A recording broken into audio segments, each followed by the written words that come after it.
If you have never been in a situation where you had to fight for your life, or maybe defend yourself from a predator or somebody who was preying on you, then you haven't been in the situation that this bakery employee was in. And it's not that he put himself in this type of position, because you have to ask yourself, who would want to put themselves in that type of position where they have to defend themselves, fend for their lives, and fight someone off? Well, this man decided to rob a bakery of all places. I guess when they say he wants the bread, he was literally speaking about getting to the bread.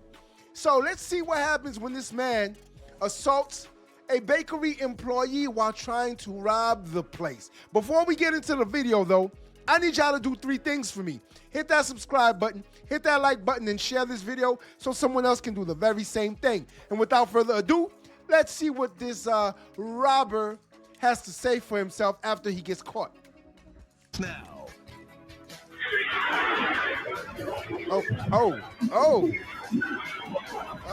Tonight at 10, dramatic video shows employees using a rack of baking sheets to fight off a robbery suspect at a bakery in Fairfield. That man is now behind bars. Thanks for joining us tonight for Fox 40 News at 10. I'm Riley Carroll, in tonight for Nikki Lorenzo. And I'm Eric Carryman. Police say that the bakery isn't the only business that was targeted.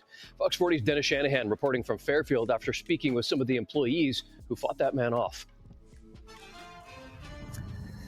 Well, the employees tell us it was a very frightening situation. They didn't want anyone to get hurt. I'm sure they it just was. did what they felt they had to do to protect their coworkers.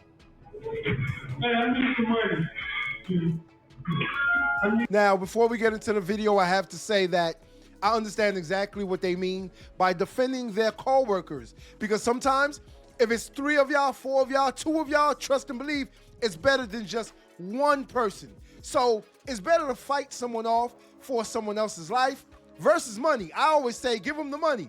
If they ask for the money, give it to them, especially if they have a weapon. Now, it actually looks like this man did not have a weapon, because I don't see him brandishing anything, which is probably dumb on his part.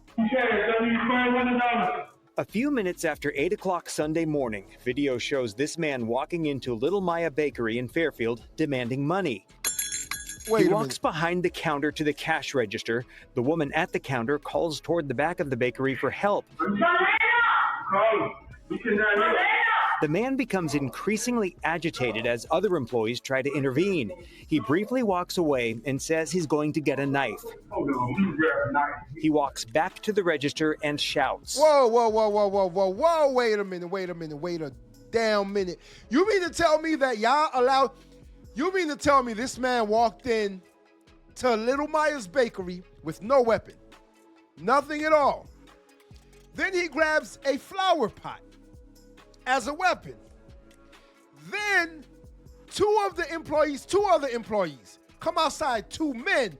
Y'all mean to tell me that y'all are just standing there and don't do anything at all? See, he would have been inside of this register.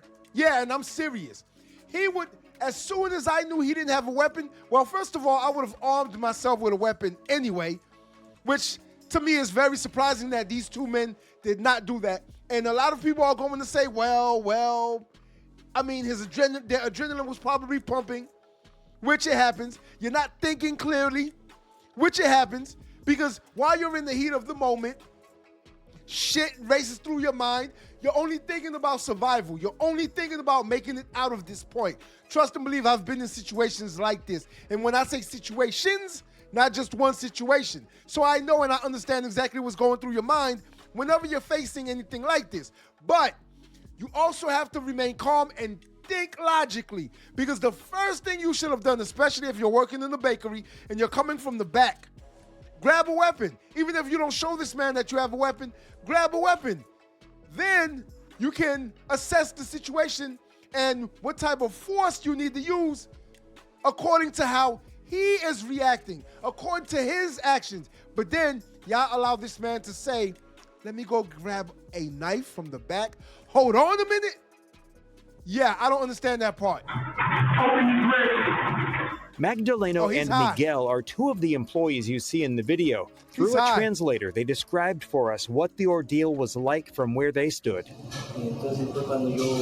I was trying to inform him politely that he needed to go, that he was not welcome. And I took out my phone, showed it to him, let him know, like, hey, I will be calling the cops. If you continue this, we are politely giving you a chance to leave. He refused to, and that's when he started like yelling and getting more aggravated. I rushed up to the front to like see what the commotion was, and that's when he starts like throwing things, and he's throwing things left and right at me. As employees retreated to the kitchen, the suspect picked up the register and started throwing it to the ground. As the man became more aggressive, Miguel responded with a cart of baking sheets. Essentially, I wasn't trying to hurt him, but I just needed to like cover the way so that he couldn't get closer to me or... Okay.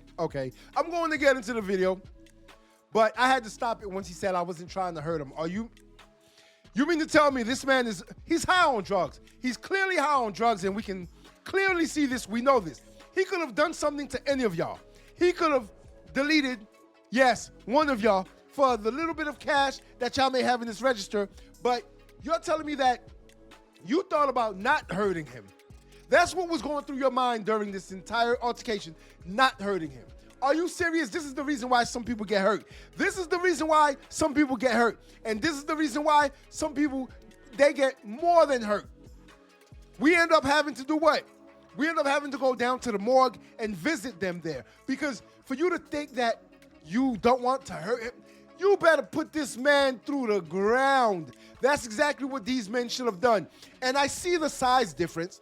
They may have been thinking about that like, damn, he's a little big, he's tall, okay, he's lanky. And for those of y'all who don't understand what lanky means, he's skinny as hell. He's not, you can tell he's not a big man, he's just tall. Yes, the two men were short. This is the reason why I say, when we are kids, our fathers should put us in some type of defensive training, some type of martial arts. Yes, MMA, boxing, something. Because looking at these two men, you can tell that they're fragile. You can tell that they're very fragile.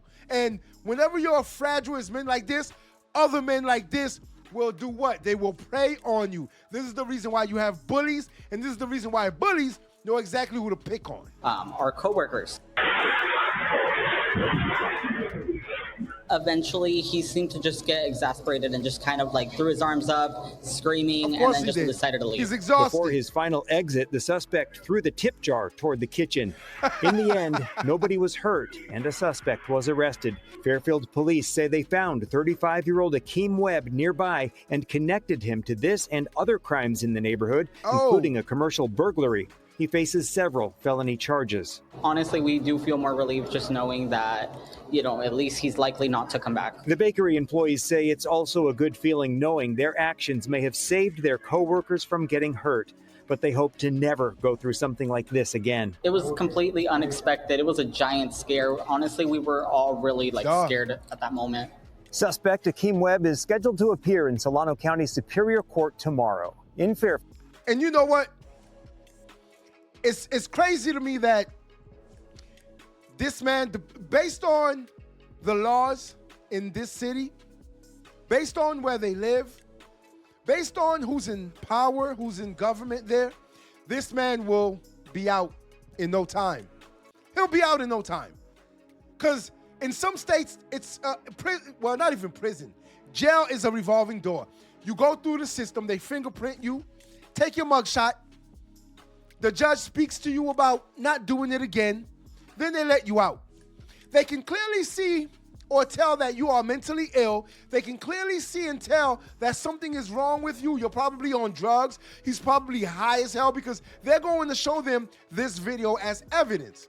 And we all know that everything is being recorded nowadays. If it's not being recorded by CCTV, it's being recorded by people on their camera phone. That's just how it is. So if you commit any crime, I would say 9 out of 10 times, it'll be recorded on some type of camera. You have to think about all the cameras that are around us at any given time. And so they know that this man is a violent criminal. They know the things that he does. They say that they've tied him to what? Several other robberies, several other break-ins, but they're not going to do anything about it. They're just going to let this man out based on where he lives. And I'm not going to make it political, but it's the truth. It's the honest truth. Based on who's in power in that state, this man will be out to terrorize someone else. And I promise you that the next time he assaults someone, the next time he tries to rob someone, or he does rob someone, or he breaks into someone's house, or he breaks into a commercial building, someone is going to get hurt, or even worse, they're going to lose their lives, because the powers that be in that state, in that city, they allow criminals, they allow people to walk right out of jail. Until next time. If you like this video, like, share, and subscribe to the channel for more content.